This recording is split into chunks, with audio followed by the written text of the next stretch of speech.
UN is calling for a comprehensive reform of policing methods in Brazil after at least 132 people were killed in an unprecedented raid targeting a notorious drug gang in Rio. There were scenes of chaos as 2,500 heavily armed officers, backed by armoured vehicles, helicopters and drones, entered two favelas to execute judicial warrants for suspected gang members. Residents who spent the night collecting bodies and laying them in a central square are accusing the police of carrying out a massacre. Well, for the very latest, let's cross live now to our correspondent in Rio. Tim Vickery joins us now. Tim, police are being accused of using excessive force. Just how exactly did this death toll end up being so high? What happened?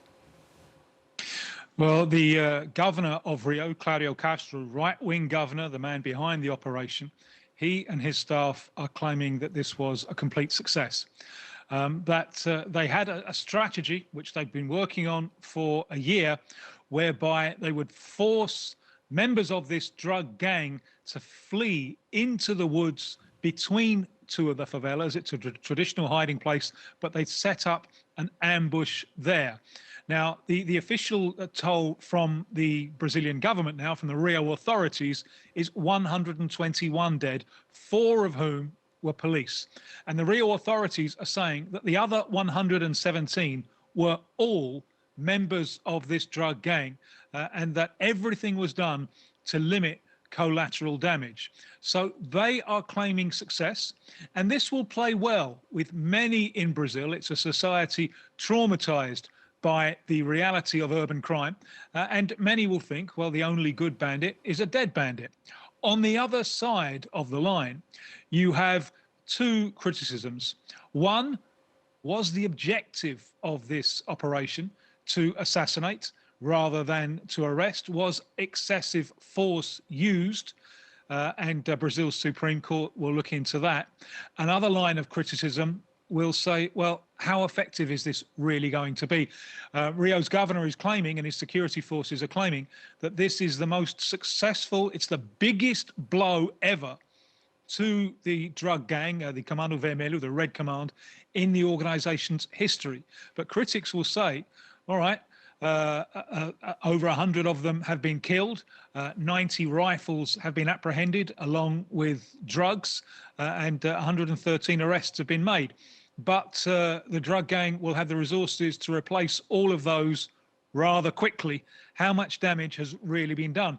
And the problem, surely, far, far bigger. This is not so much a problem of public security.